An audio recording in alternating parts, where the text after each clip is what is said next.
Hi, everybody. Today's Wednesday, June 18th, 2025. Our friends Ray McGovern and John Helmer are back with us. Welcome back. Thank you. Thanks, Dima. Let me start with the latest comment on the part of Donald Trump about the conflict between Israel and Iran. Here is what he said. Whether you are moving closer or you believe the U.S. is moving closer to striking Iranian nuclear facilities. Where's your mindset on that? I can't say that, right? You don't seriously think I'm going to answer that question? Will you strike the Iranian nuclear component? And what time exactly, sir? Sir, would you strike it? Would you please inform us so we can be there and watch? I mean, you don't know that I'm going to even do it. You don't know. I may do it. I may not do it. I mean, nobody knows what I'm going to do. I can tell you this, that Iran's got a lot of trouble, and they want to negotiate. And I said, why didn't you negotiate with me before? All this death and destruction. Why didn't you negotiate? I said to the people, why didn't you negotiate with me 2 weeks ago? You could have done fine. You would have had a country. It's very sad to watch this. I mean, I've never seen anything like it. It's so, everyone thought it was going to be the reverse. I didn't think so. And I was telling them, you gotta do something. You gotta negotiate. And at the end, last minute, they said, no, we're not going to do that. And they got hit. Remember 60 days? And then came the 60. 61 is going to become a very famous number. That was one hell of a hit, that first hit. That was one hell of a hit. Not sustainable, to be honest. That's where it ended. It ended on the first night, yes. Is it too late, though? Do you think it's too late to now? Really, nothing's too late. The only thing too late is Powell. Powell's too late. Too late, Powell. But the Iranians. John, go ahead. Your take on what he said. Well, you get some of the phrases correct. The fact is that it's too late in many respects for Donald Trump. He's impatient. He's pathologically violent. And if he doesn't strike, he will demonstrate that the United States, as well as Israel, have lost escalation dominance, escalation control. Now, the fact is, and it's a fact that I'm not in a position to confirm, that Iran has not lost its air defenses. They're being held in reserve. They're being held in reserve in such a way that the advisors to President Trump are advising him that they're being held in reserve, that there's a serious risk of the kind of air attack that's being prepared. US tankers, F-35s, F-15s, you can all read the way these are being redeployed from the United States across Europe down to the Middle East. The first thing is that unless the United States demonstrates escalation control here and dominance, Trump isn't a paper tiger. He's reduced to a level he can't bear. And that would encourage even more violence, but even more loss. Second, on the Iranian side, there's only one way to understand what they're doing, notwithstanding all the confusion. And all Americans know it. It's called rope-a-dope. Rope-a-dope, the tactic of one of the greatest of all Americans, Muhammad Ali, used to fight by having his body against the ropes, allowing the elasticity of the ropes to allow him to withstand massive amounts of punching by his enemy until his enemy got tired. When his enemy got tired, watch what Muhammad Ali does. It's a beautiful, brilliant display of counterviolence. And he simply tears the adversary apart, having opened up the vulnerability of exhaustion. Now, exhaustion is what Israel faces if it can't continue to supply its anti-aircraft defenses with new missiles, and it can't refuel its missile offenses, and it can't get close enough to the Russian air defense system, the S-400s and others in Iran. if it can't get close enough and it runs out of supply, and it's desperate for US intervention, both to resupply Israel and to take on the burden of escalation and attack. If the US doesn't, if Iran absorb the punishment for another 7 to 10, 14 days, the rope-a-dope will reverse. Ray, go ahead. I'd start out by saying, Trump is completely unpredictable. We've been saying that for many, many years. Happens to be true. So all we can say really is our best guess from our own experience as to what's going to happen now. So please put my remarks in the sphere of speculation. I think it's pretty clear that Netanyahu did not tell Trump, at least did not give him chapter and verse as to what the Israelis were going to do before they did it. Now, how do you explain Trump's reaction, the elation, saying, beautiful, excellent, those Israelis, that's terrific, because on Thursday night he was told, hey, Mr. President, we've neutered the air defense systems in Iran. We have total dominance over the airspace. Look what we're doing. The Israelis have pretty much won this thing, okay? That he was told by very inept military advisors, including the chairman of the Joint Chiefs of Staff, who really hasn't been all that good. So what did he do? That's why he reacted. Oh, yeah, I knew all about it, right? I knew all about it. Well, what was he going to say when people asked him, did you know about this beforehand? Well, it appeared to Trump that the Israelis have pretty much won. So he's not going to say, beat the hell out of me. Maybe you never told me nothing. No, he's going to say, oh, yeah, no, he told me. I knew all about it. I know everything. Talk about phantasmagoria. I know everything. Okay, now he's got his ambassador in Israel telling him that it's God's will that Trump just listen and then do what the God who's the real estate broker with respect to the West Bank and the other occupied territory, just listen to what that particular God tells him. Okay, let me get back to the reality here. If it's true that Trump didn't know, then he's just been going with the flow, okay? It wasn't too long before he said, no, I didn't know anything about it. And then, he goes to Canada. What amazing spectacle in Canada. He reams out his G7 or the G6 is absent.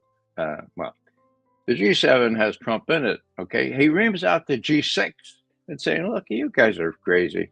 You never should have let Russia, expelled Russia from the G8. What were you thinking back in 2014? You should let them back in, for God's sake. If they were in, if you didn't expel them, there would be no war in Iran, in Ukraine, and and I can guarantee that. He threw the whole thing into disarray, and then he said, and the Chinese too, let the Chinese in. Think about it. Oh, by the way, I don't have time to stay for dessert. I'm going home to reign over my National Security Council. Well, the next day, the National Security Council convenes, and the word is, America is gonna for sure gonna join in the fray, right? And that's that evening, okay? So what happens? Well, in my view, this is speculative, but the Russians weighed in with Trump and said, look, you've been deceived. We know that you've been mousetrapped by Netanyahu again. You better not do this. It's not a good idea, okay? And so there's the first bump in the night that doesn't happen, okay? Trump does not authorize the U.S. to get involved. with Israel against Iran militarily in an offensive way for the nons. Who knows? Okay. Now, that's big. So that bump in the night didn't happen. What's the other bump in the night that didn't happen? If memory serves, Khamenei, the supreme leader, said about this time yesterday, "Oh, watch what's going to happen today. The biggest thing in the whole world is going to happen today. Watch out." Okay. Didn't happen. There was a bump in the night. Didn't happen. Why? Now, Khamenei is not going to say those things without being able to follow through. Something happened to prevent him from doing this major thing that will be historical. I forget his exact words, but it's pretty rare for him to say these things. It didn't happen. So what happened? Well, other people, saner voices, entered the fray. I would bet that Witkoff or maybe Trump himself got in touch with the Iranians and said, "We don't know what you have in mind, but if it has to do, okay, look, we're not going to join the fray here, at least not now. So please, no bumps in the night." In other words, I see that some, I would say rational people have taken over. I'm just saying the events have evolved. So when Trump says, as he just did, this is not sustainable, I think he's thinking about the Israelis. And indeed, he got that right, as John said. It's not sustainable over more than a week, in my view. Okay, they're going to run out of things, and the U.S. doesn't even have those things in production, much less on the shelf, right? So I'm just saying that with the today, last thing, Ryabkov, the deputy foreign minister, who is pretty much Lavrov's next in power. He said at this St. Petersburg meeting, he said, "Look, the U.S. really should think twice about getting involved militarily. It's not a good idea." You hear that, U.S.? That's not a good idea at all, okay? So I see signs that that Trump is realizing that the people he should listen to are maybe the Russians and maybe the Chinese. And the last thing, Trump has said that the Russians have offered to mediate. I asked them if they could help. I asked them 3 weeks ago if they could help. Yeah, they're going to help now. And so, and I have nothing against the Russians mediating. That's big. So I'm, again, the glass half full person on this. I see things that that indicate to me that Trump may even be a little pissed, a little bit ticked off at the notion that although he bragged that he knew everything, he didn't, and he again, once, as we all warned, let himself be mousetrapped by the likes of Netanyahu. John, have you watched the video that Donald Trump said he doesn't care about what Tulsi Gabbard said, and he has his own mindset? Go ahead, and your take on that. Well, it's quite interesting because the question, this is often not quoted, but the question put to him by the reporter was explicitly mentioned Tulsi Gabbard at her nomination hearing in March. And the reporter said correctly that she said then that the Iranians didn't have and weren't planning to have a nuclear weapon, a topic that Ray and colleagues, you and I, have discussed before. So we don't have to discuss whether that's true or false. We know what the intelligence community position was.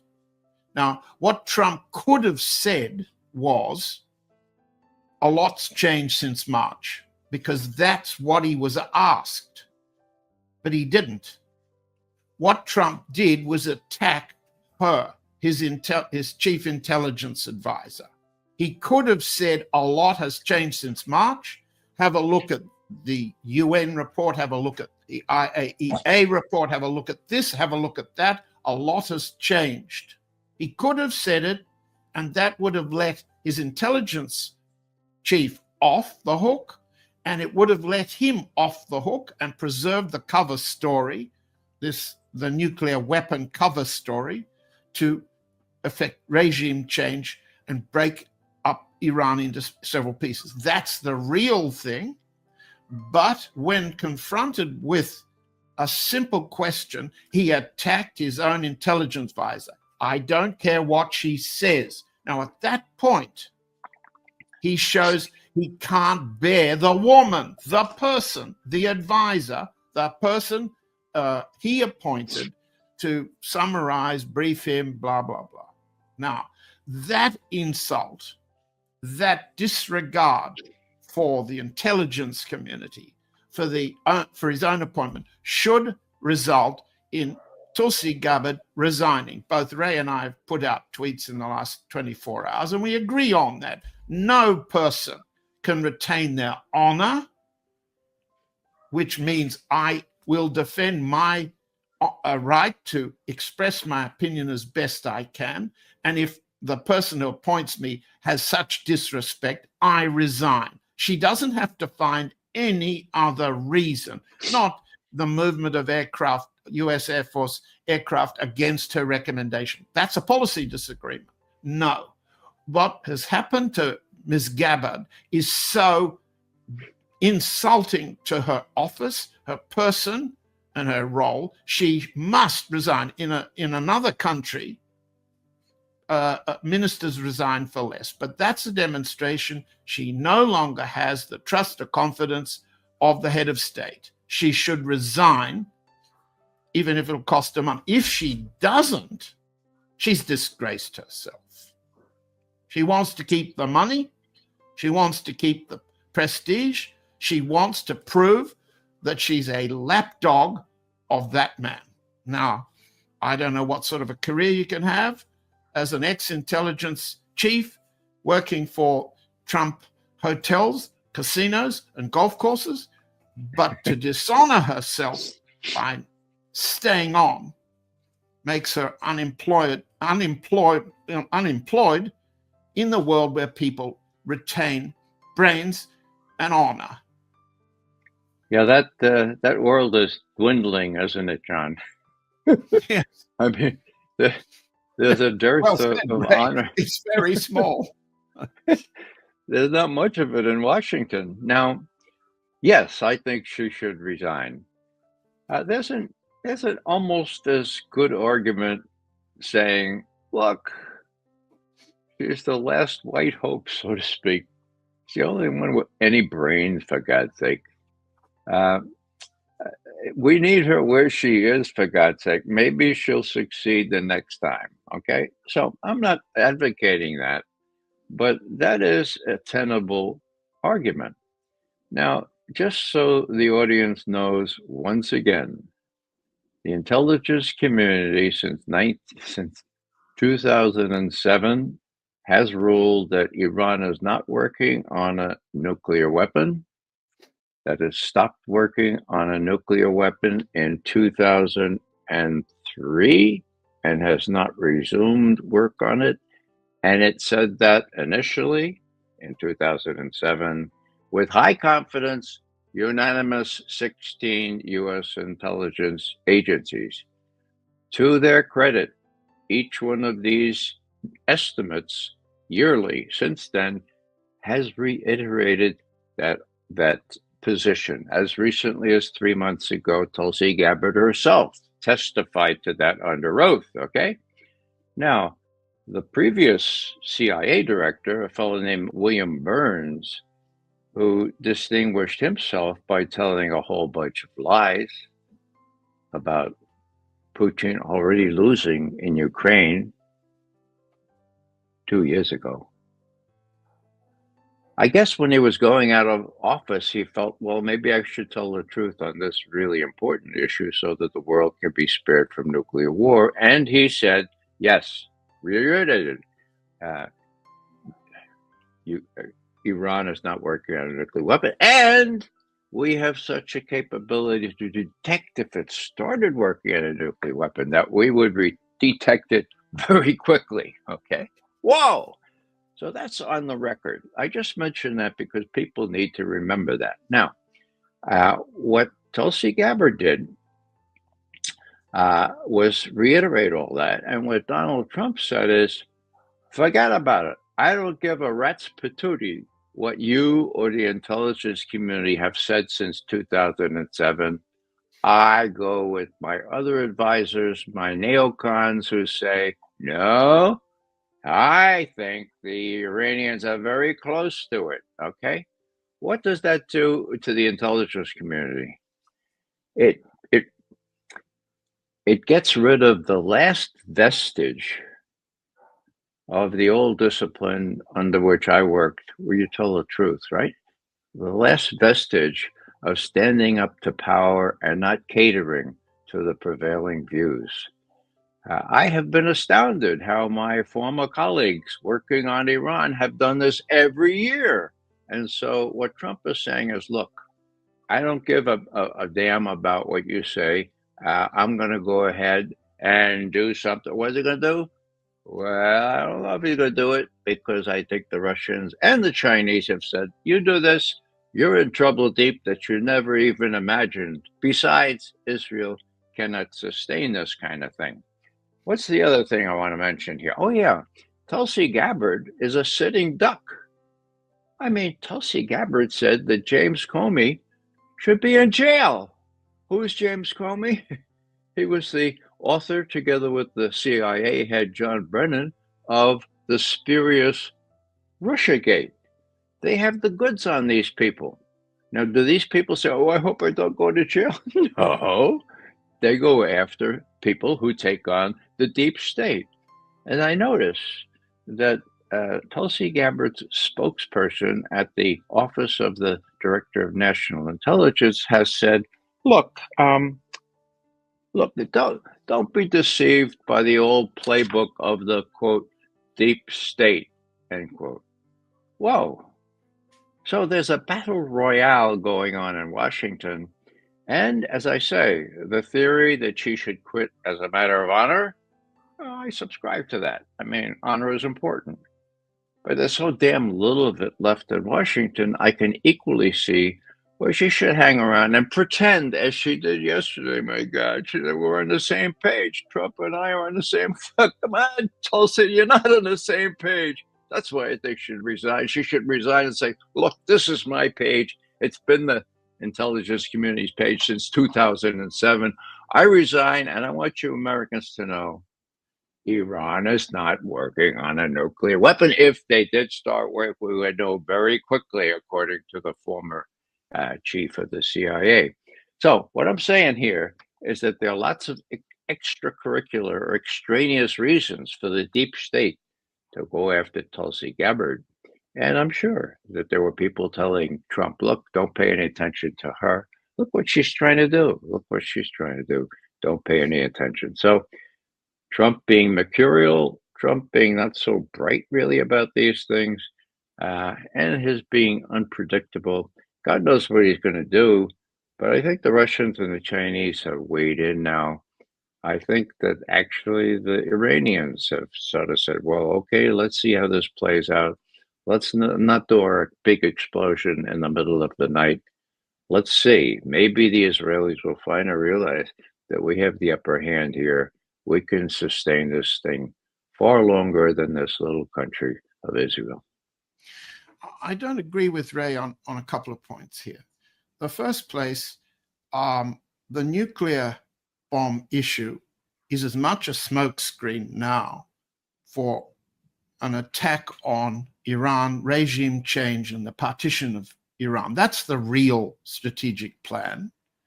And the nuclear weapons issues a smokescreen, as weapons of mass destruction were the smokescreen that Colin Powell dishonored himself by lying at the beginning of the US attack on Saddam Hussein, an attack which ultimately succeeded, as we know.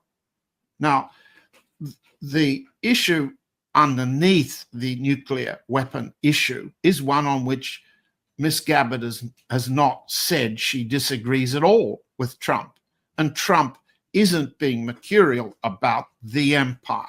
It's make the empire great again. The empire, not simply make America great again. It's mega, make the empire great again. And I'm glad to hear that Colonel Wilkerson, who was the aide to Colin Powell when he was lying his head off at the outset of the attempt to change the regime in Iraq, is now using the term the empire, and correctly. The empire, in this case, is what Trump is trying to expand. He doesn't express it very well, but he expresses its meaning. And Gabbard doesn't disagree with the expansion of the empire. And that's what this is about. Ultimately, regime change in Iran means the partition of Iran, not taking account of all the ethnic diversity, the language differences, the history, and so forth of Persia. And I tried to say the other day, show what the map would look like if partitioned into Kurds, Arabs, Baluchis, Azeris, what that would do to mini Persia. Okay, that's the real empire plan. And it's the last of the, let's call them independent Middle Eastern bastions to fall to the empire after the partition of Syria, okay, and the destruction of Lebanon. But Lebanon doesn't count the way partition of Syria does. In that respect, I don't see the politics of Washington, Gabbard versus Trump versus various other advisors, General Kane and what have you. This is small beer compared to the big drive. And that drive doesn't depend on the personality of Netanyahu. Israel has always been part of the big empire. That's the reason Joseph Stalin and the Soviet Union supported the creation of the State of Israel, in the belief that the Israeli state would be independent of the British Empire and the US Empire. When Stalin realized, when the Soviet leadership realized Israel was a puppet state of the empire and would grow with the empire to threaten Russia, Stalin acted differently. The Soviet policy acted differently. Right now, there's a problem that on the Russian side, as on the Chinese side, as on the North Korean side, the allies of Iran, of how you fight the empire. But one of the watchwords, one of the standard requirements of fighting the empire is you do it slowly, you do it patiently, you do it carefully, and you do it secretly. And you do it with deception that works. So in that respect, Trump isn't mercurial and unpredictable. He's the perfect enemy. He's so pathologically violent, impatient, incapable of waiting and deliberating or seeing a deception that plays to his advantage. He's all incapable of all of those things. So as the empire moves against Iran to knock out the last Middle Eastern fortress, China, which has its own war coming, and Russia, which is fighting its war now, but knows there'll be a future war on its northern front, its Arctic front, its eastern front. Russia knows this is coming. Therefore, Russia's position is against the empire, but not saying so, and not exposing itself to another round of US-led, British-conceived Ukrainian attacks on Russia's strategic security. So I see the Washington politics here as minor compared to the central consensus which Trump is putting at risk. Go ahead, Ray. Yeah, a word about empire. Empire requires an emperor, and this emperor has no clothes on. The power has shifted in this world of ours. It's most basically 2 against 1, Russia and China against the dwindling, diminishing empire. I think that's really the reality that forms that backdrop of all this stuff. The other thing I'd say, John, I don't disagree with what you said initially here. This is, of course, about regime change. It's not about nuclear weapons. I've already said they're not building a nuclear weapon. So it's got to be about regime change. But that day has passed, okay? They can no longer do regime change. Now, you mentioned Secretary Powell, Secretary of State, former General Colin Powell. His speech on 5 February 2003 was a disaster, okay? That's why they got rid of him. I mean, he was so bad that they didn't want him to do that. I mean, he did exactly what Bush and Cheney wanted him to do, but as soon as the first term was over, they appointed a real puppet called Condoleezza Rice to be the Secretary of State.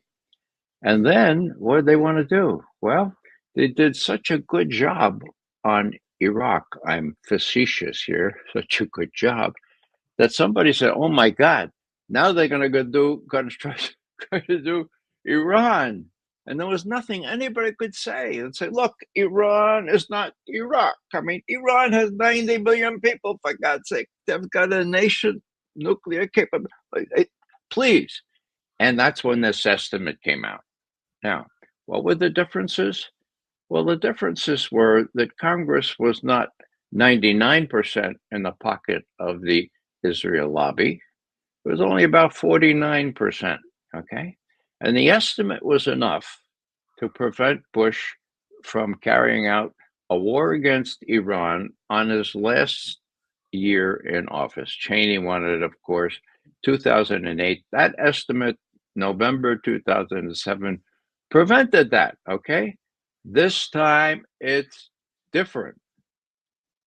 The estimate is the same, the estimate is the same as has been the case since 2007. It's an honest estimate, unlike the one in 2002, 2003.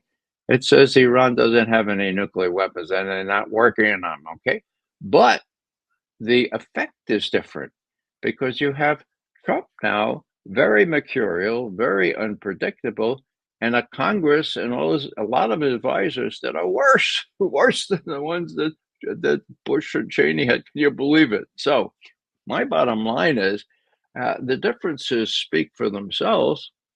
When you have a semi-sane voice like Tulsi Gabbard, and she continues to say very idiosyncratically, very uniquely, what the U.S. intelligence community feels about Iran nuclear. And when she's cashiered, well, that means that Trump doesn't feel bound by reality. He doesn't say what Bush said. Oh, they've taken away the nuclear option from me. Now he's all back and forth. And bottom line for me, once again, is that it's very different this time because the intelligence community has been dissed, but at the same time, people know, and what's going to happen here depends on how strong the Russians sotto voce tell Trump, look, man, you've been had here. You've been had first and foremost by your advisors and then by Netanyahu. You're going to let him trap yourself into a war that we will have to come into one way or another to defend our interests and Chinese interests in the Persian Gulf. John, one of these people that was captured by Iranian intelligence, they were preparing these drones, producing these drones inside Iran. He said that they were preparing for this for almost 10 years. Yes. And look, considering that and considering what has happened to Russia and the similarity between the two attacks, the way they started it, what comes to your mind? What are the outcomes? What can we get from that? That's a very big question because Russian thinking about the Iran war and the Ukraine war are far from settled. I don't agree with Ray. The Russian side is not telling Trump anything at all. Anything at all. They don't need to. They don't want Yep. to. Yeah. Well, John, you're Ryabkov can open his mouth as much as he likes, and so can the foreign minister, and so can the foreign ministry spokesman. And what they've been saying is evasive of the central points here. The fundamental from a Russian point of view is, first, the United States called off the simplest, easiest format for having talks on modifying and reducing the so-called irritants between the two ministries. If Ryabkov has acknowledged that, and when that's off the table, Russia's focus is then what's on the table now that we've presented 33 points to the US side to agree or not agree. There's no confidence now that Trump and his people will agree on any term for the Ukrainian-Russian negotiations to come, first. Second, there is a profound problem inside the Russian policy-making establishment towards Israel. I've mentioned it before. We all know Russia doesn't discuss it, and it can't be discussed. President Putin has a particular fondness for the Israelis that is contrary to Russia's strategic interest, its military operational interest. It has resulted in the deaths of Russian servicemen in Syria and elsewhere. This is understood and not discussed.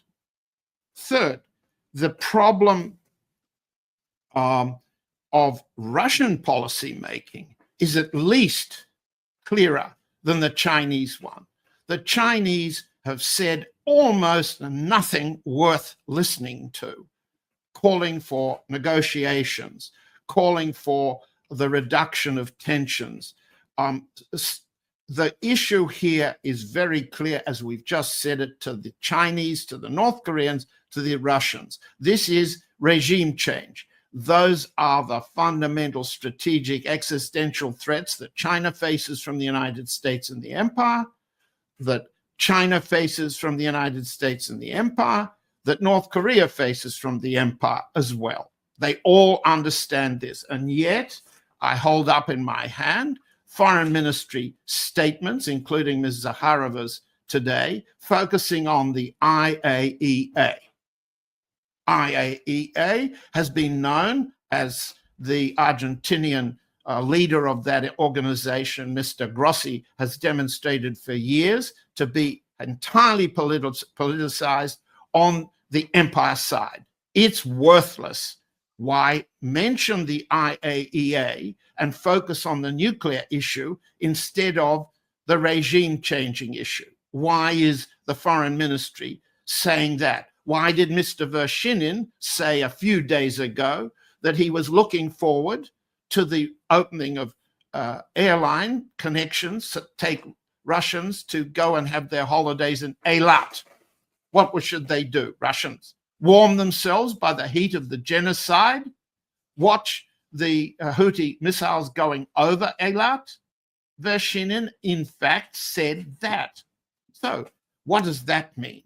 It means you don't take what foreign ministry officials say in Moscow as the full value of what Russia is having to decide now. The general staff, intelligence agencies, the president, and the forming of a consensus policy on how to respond to another empire war. First, don't act quickly. Second, don't allow the world to see that you might be betraying Iran as you have been perceived to have betrayed the Bashar al-Assad regime in Syria. Is a crucial issue for Russia to establish and defend its credibility. Therefore, Sergei Shoigu was sent to Pyongyang, to North Korea, to reassure the North Koreans and to plan not only that North Koreans should help work in Kursk region to repair the damage and demine the territory. Not only that, that's the announcement. The issue is reassurance that Russia stands by its commitments. to its treaty allies. Now, there's a problem that the foreign ministry, in its focus on IAEA, has avoided. The problem is this, and we said it last week: Russia has a treaty obligation to Iran. It has a treaty obligation to its strategic partner. It's less obliged when Iran is under attack than the Russian side would be if North Korea was under attack. We've explained that before. There's a difference between the treaties, but there's a word in the treaty that Mr. Pezeshkian and President Putin signed in January. The word's cooperation. Now, what's the sign of it in anything?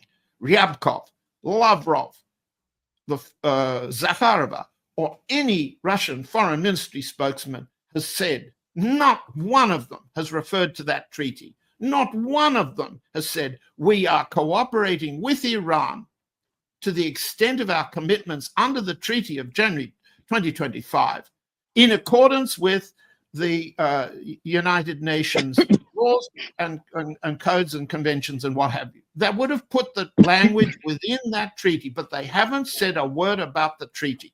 Why? Why?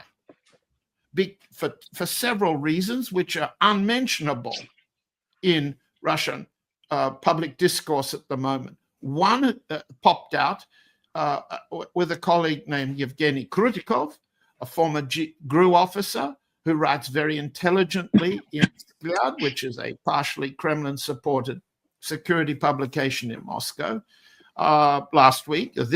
I'm sorry, I'm losing track of time. Krutikov exposed the degree of internal dissension within Iran. He was reflecting thereby the Russian concern that Iran is internally divided, the regime is weak, that the regime has a problem, the IRGC has a problem, etc., etc. We don't need to go into that. I'm simply making the point that the Russian foreign ministry line here has been evasive and silent on key strategic issues and focused instead on the nuclear issue, which we've all agreed is a smokescreen. Second, the Russian priority is, will Trump push Zelensky into agreeing to any of the 33 terms tabled in Istanbul? That's crucial.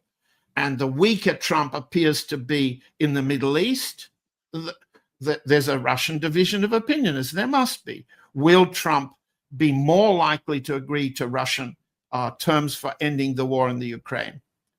Then there's the issue of whether the war in the Middle East will divert arms and American attention away from the Ukraine, which gives Russia, in the middle of its spring-summer offensive, further opportunity to press forward westward, as we've talked about before, and try to begin to roll up more and more Ukrainian forces and endanger the entire regime in Kiev. That's got to be a Russian priority, fighting and winning that war. And President Putin, the foreign ministry, the general staff, and the intelligence service are all agreed that Trump must be given every opportunity to demonstrate the readiness of the United States to agree to end on Russian terms. And that's a priority. Keep him focused on Russian terms. Well, as Ray says, the man's unpredictable. If on the one hand he said one day we'll accept a level of low nuclear enrichment in Iran, and then the next day no enrichment, zero enrichment, no weapon, blah, blah, blah. If he says one thing one day and another thing another day, what's he going to say next towards Russia and the Ukraine? Well, the Russians understand that's not exactly unpredictability. It's the predictable advance of the empire, which Russia must face, and not only in the Ukraine, but as I've said before, the Northern Front, the Arctic Front, the Far Eastern Front, and the Southern Front. Now, the Southern Front, from a Russian point of view, has always been dangerous. It was in World War II, It was in World War I, and Stalin's position was the only way to secure the southern front, meaning Iran, was to occupy northern Iran, build an Azeri mini republic, or make a deal with the regime in Tehran, the father Shah, the younger Shah, or the Republican Parliament. When Stalin could fail to reach deals, he pulled the troops out and reached a sort of accommodation both with the Iranian regime at the time and the US at the time. This is very complicated, but it's war with the empire on the southern front. And that's not something Mr. Ryabkov, not something Mr. Lavrov is going to be able to communicate to the likes of Trump or his advisors. Instead, they will feed in public what they think he wants to hear. And worse, you have at the moment the St. Petersburg International Economic Forum, in which is being displayed the president's advisor, Kirill Dmitriev, for international economic relations and, let's say, buying the appeal of the Trump family and the Lutnick family and the Vitkov family and all the other oligarchs who run the United States at the moment, and give them enough financial incentive to find peace with Russia. It's highly odd, as if Dmitriev doesn't pay attention to what's happening in the rest of the world. He thereby shows in his statements that he gave in the last 24 hours in St. Petersburg that Russia wants to see US business in the back into Russia. And he's saying that at the same time that Russia has a commitment to cooperate with Iran, which is under attack. That's the way it is. That's the way it is.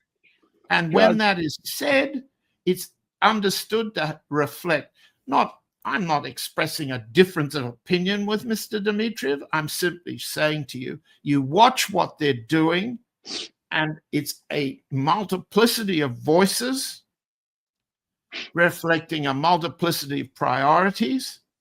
And in a war, in several wars, in a sequence of wars in which Russia cannot afford to fight all of them at the same time. Yeah, let me just say, John, I don't think you really believe that under that cooperation treaty that Russia has an obligation to support Iran militarily. It's very different. That's why it took 2+ years to negotiate this treaty. The Russians didn't want to be put in a position that if what happened last week, namely Israel attacked Iran, that Russia would be obligated to give anything more than cooperation, not military support. You draw a distinction between that and the treaty with North Korea, which does obligate each side to come to the aid of the other if they're attacked. So when Russia was attacked in Kursk, the treaty was invoked. The North Koreans sent troops there. Now they're sending more because Lavrov asked them to. Besides that, American intelligence knows, but nobody else knows, that the Russians gave the North Koreans the next most sophisticated ICBMs 3 years ago, and we detected it, but Jake Sullivan decided, we're not going to make an issue out of that. We're not going to advertise that North Korea has the capability to hit every part of the United States, including Mar-a-Lago, okay? So that's a real treaty.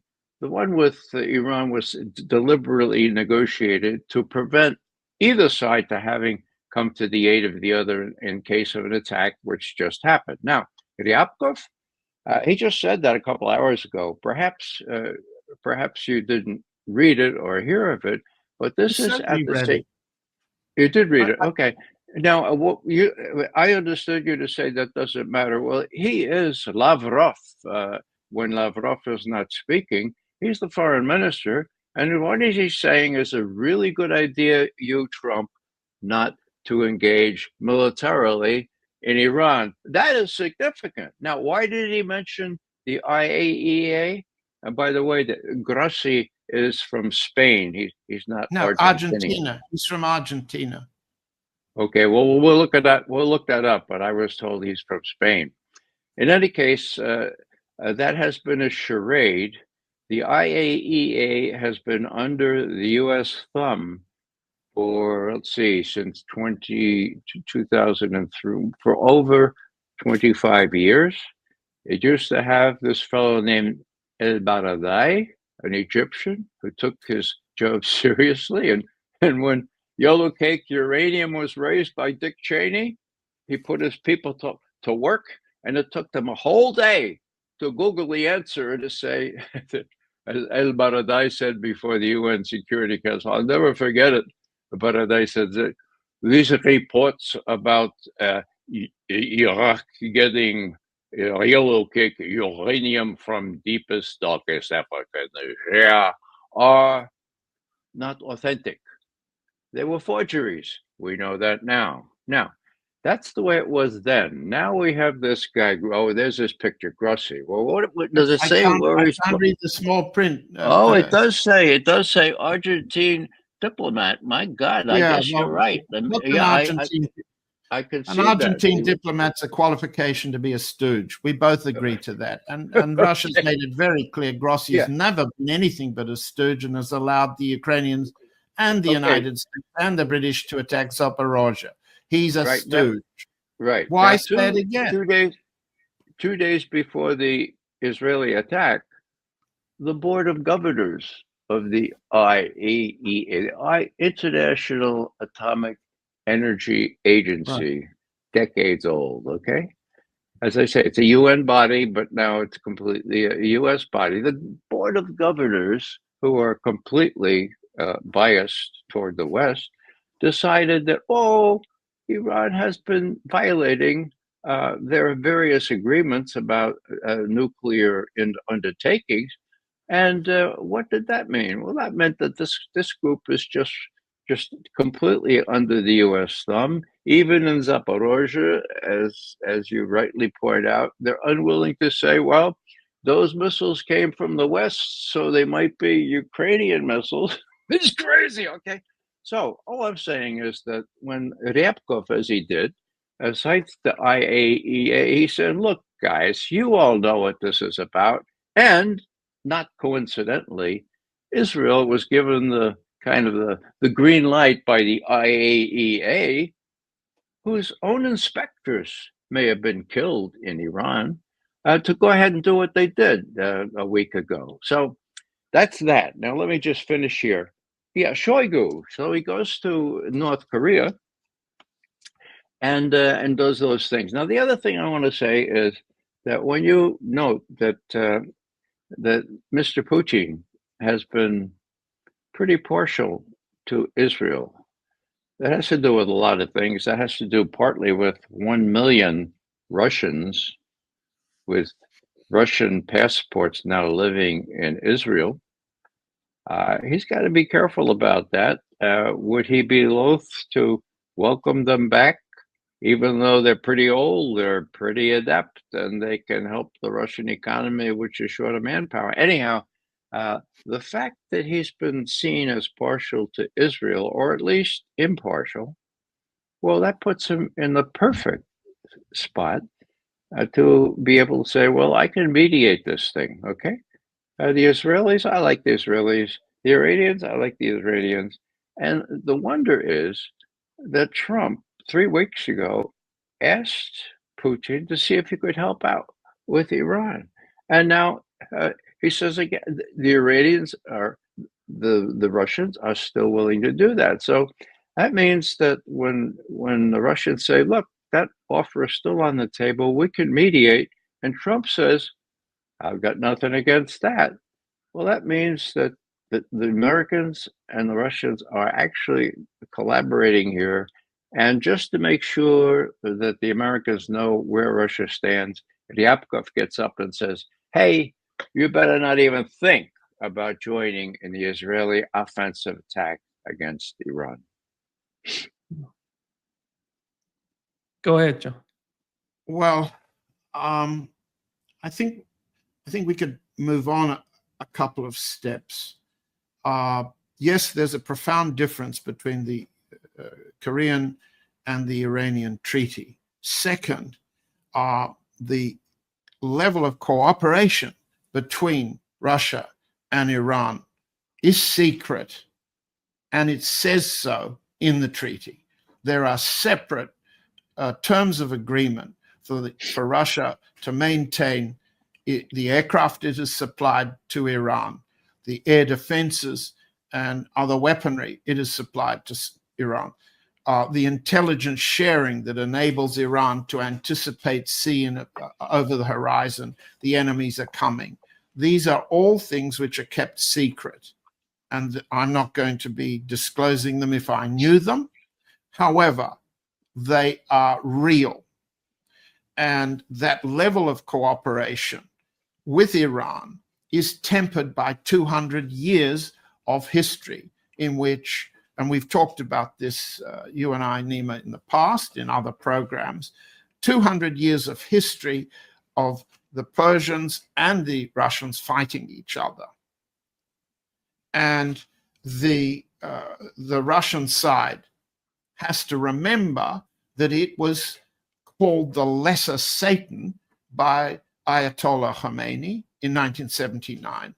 And Khomeini rejected a lot of attempts that the Soviet Union made at that time to have a better relationship with Iran than had been possible under the US-dominated Shah. The terms for Russia to have a good relationship with Iran and the Arabs and Israel are spelled out in the Foreign Ministry's paper on mutual security in the Persian Gulf. And that's the paper that gives Mr. Ryabkov his marching orders. And that paper clearly rules out the US empire in the Middle East. It rules out an expansion of Israel in the Middle East. It rules out the kind of destruction of the Arab regimes that has occurred between the United States and Israel throughout the Middle East, North Africa, and so on. So it's very clear what Russian strategy is. It's also clear that there have been a number of serious problems, not only for 200 years, but certainly since the Islamic regime came to power. Now, without getting too sensitive about this, there's a problem that Iran side has to convince the Russian side it's in control of itself. The murder of President Raisi and Foreign Minister Amir Abdullahian is only 1 year ago.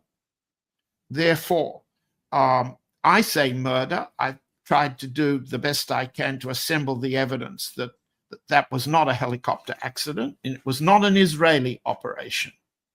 It was not an American operation, and it was not a Russian one. In the circumstances of that, over the past year, the terms of cooperation between Russia and Iran have had to be negotiated with successors like Mr. Pezeshkian. I don't pretend to understand the internal politics. Correct me, Nima. Fill us in from what you know. But there is a problem of Russian commitment to a side that seems divided against itself. Okay? Therefore, what is happening at the moment is a Russian line of being patient and counseling everybody not to go up the escalation ladder. At the same time, secretly, at the appropriate levels, Russia understands who the enemy is. And the general staff certainly does, and so do the intelligence services. At that level, it's understood that any gains by Israel and the United States against Iran will reflect themselves on the Ukrainian battlefield. Everybody in Russia knows that Israel backs the Ukraine in this war. Now, this counsels patience, silence, two things that are anathema to the President of the United States. So in the present situation, it's necessary for Russia to watch and wait. What's the best posture for watching and waiting? Well, let's see if, and I've tried to do it, show a map, we'll post this afterwards, see if Russia ships, resupplies, fresh supplies to Iran across the Caspian Sea. For the moment, when I'm looking at the vessel movements across the Caspian Sea, there is no movement from Makhachkala, Olya, and Astrakhan, the Russian ports, to the Iranian ports. Then there'd be the route through Turkmenistan. If China and Russia were to help the Iranians secretly, that can come by railroad and by road through Turkmenistan into Iran, but it's secret. Now, the evidence, the logistic traces will be visible. They're not yet. John, Ray. John, we know that Russian aircraft and Chinese aircraft on an expedited basis have already landed in Iran to give emergency resupply. So, the overland takes a long time, but Iran is under attack now. Transport aircraft carrying cargo for the war have already come from Russia and from China, and we can know that because we know about these planes. So, I think China and Russia will play a terrific role here. China, I think, Iran's oil exports through the Gulf, I think about 40% of it, correct me if I'm wrong, but at last count, 40% of it goes to China and forms a good percentage of what China needs. Now, China is not going to, as we used to say, sit by idly here and watch the Gulf of Hormuz, the Strait of Hormuz be closed. And neither is Russia. And neither, if they have any sense at all left, the Europeans, everybody realizes what will happen. So there's great incentive to tamp this thing down. And I think the Russians are really interested in doing that. They just have to make sure that Trump knows that, look, you thought the Israelis were winning. You said, oh, this is excellent. This is excellent. Oh, we dominate the airways. You may still say you dominate there, but you don't, Mr. Trump. Get real, and for God's sake, don't goad Netanyahu into thinking that you, in the final analysis, will come and bail him out, because that would mean real trouble, Mr. Trump. Do you understand? Real trouble. Well, the thing I can add there is that it's not in the interest of Russia on one side, or Iran in the middle, or the United States on the other side, to see a test of the S-400s against US Air Force F-15s and F-35s. It's not an interest unless one side is absolutely certain they can win. Now, if the United States claims it's destroyed the Russian air defenses of Iran, and I believe that to be false, let's see what sort of test on the Iranian battlefield Russian equipment versus US equipment will prove to be. On the Ukrainian battlefield, Russia is dominant. It has escalation dominance, it has air superiority, and it has destroyed the entire Patriot missile operation in the Ukraine. The Iranians have established that they have escalation dominance over the THAAD, over the Patriot, over the Iron Dome, and over the David Sling. Yes, those systems can intercept, but they can't intercept the hypersonic missiles that Iran is firing. And let's go back to the rope-a-dope. Let's go back to the arithmetic. Israel fires at least 5 missiles against 1 Iranian missile. And at this rate, over the next 10 days, as Ray was saying, or 2 weeks, Israel's going to run out, and Iran is nowhere near deploying all of its best stuff. So escalation dominance, escalation superiority wins wars. And Iran is holding more reserve and has got its arms around the clock. And the US has to technically, strategically say, we don't want to lose this one. And it's therefore got to find a ceasefire arrangement. And as Ray said, President Putin's popped up and said, I volunteered to be the mediator. And that may in fact be the face saving out for the United States, and Netanyahu will do basically what the United States wants. But as you've heard from President Trump, he's nowhere near agreeing to a ceasefire because he thinks he's winning. And if he's not, it's going to take 10 more days. That's when a Russian mediation might work. As for the Chinese have a very peculiar notion of thinking that money talks louder than force. They think they can buy their way strategically in the Middle East. They have been a dismal failure in every state I can think of. They succeed where there's no display and no test of force by using money. And they do that very effectively in Africa and other places. They show absolutely no Chinese capacity to defend, to deploy. They've had naval exercises with the Iranians and the Russians, yes, but their force commitment in the regions is puny and it's symbolic.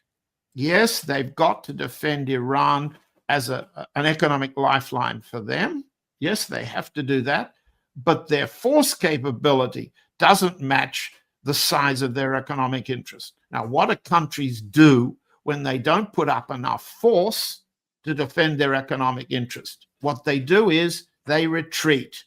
And the evidence of Chinese statements, well-meaning, true about mediation, don't escalate, blah, blah, blah, that's retreat. The Chinese are running away because they haven't prepared sufficient force to defend their national interest. Yeah, let me just interject very briefly that there are other ways the Chinese can shake the sword, so to speak. All they have to do is do some aggressive things in the South China Sea or the East China Sea or near the Philippines or near Taiwan. It's all the same game. Yeah, the Chinese are not going to send warships into the Persian Gulf, but they have lots of warships and they could send them elsewhere. Now, I don't think that's likely just now, but it's an option for the Chinese. As I say, Russia and China are joined at the hip now. It's 2 against 1. India is interested in all this, and so is Pakistan. Last thing I'll say on that is Pakistan, as we all know, has nuclear weapons, and there were reports that in extremis, Pakistan would give those nuclear weapons to Iran. Well, I don't know if it's going to happen, but it's a possibility. So the thing is very, very volatile. What I'm seeing, hang on. What's that? Pakistan has got a war in its hands with India. They've just had their nuclear warhead storages destroyed by the Indian side. Pakistan can't lend anything to anyone else. They're in a position where they're forced to a ceasefire. Now, I know lots of folks listening to us want to disagree with me on what happened between Pakistan and India, but let's just say they're at war and they're in ceasefire. What Pakistan is reported to be offering Iran is nonsense. They are in no position to do more than talk. Now, we've just seen, we haven't seen any readout yet, that President Trump hosted at lunch today in Washington the chief of the general staff, a field marshal of the Pakistan army. and Munir Shah, I think is correct name.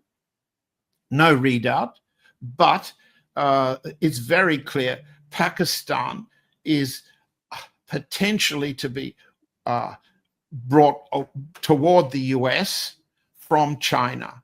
But right now, it's not right to say Pakistan's going to help Iran. The Muslim world, the Arab world can't and won't help Iran. They'll say the right things. But we're agreed it's Russia first because it must maintain the reputation of its arms. It must. Strategically, that's a Russian strategic objective, and it must make sure that the Southern Front doesn't become a platform, as Stalin was afraid it would become, for the penetration of Russia in the Caucasus and so on. This is a strategic must. China doesn't have that strategic necessity. Where China puts its force, where its money is just as you said, Ray, where its territorial interests are challenged in the South China Sea, in Taiwan, around the Philippines, around Japan. That's where China puts the right amount of force to defend the right amount of economic interest. But it's got nothing like that. The balance of power for China in the Persian Gulf, they've run a couple of well-armed destroyers up and down to show the flag. They take exercises, but they don't do anything serious. Serious means match your force to your interest, not the Chinese. Let me just say that I know a little bit about Pakistan. They can walk and chew gum at the same time. But what I'm saying is, there's a ceasefire now. If I'm Benjamin Netanyahu, I'm not going to say, oh, those Pakistanis, they have this, they seem to be more aggressive and more responsible and more reactive to the plight of Muslims than these clowns in Ankara or Beirut. My God, can I exclude that these reports might someday, like maybe next week, come true, that one or two nuclear weapons are found in Iran and threatened to use against us?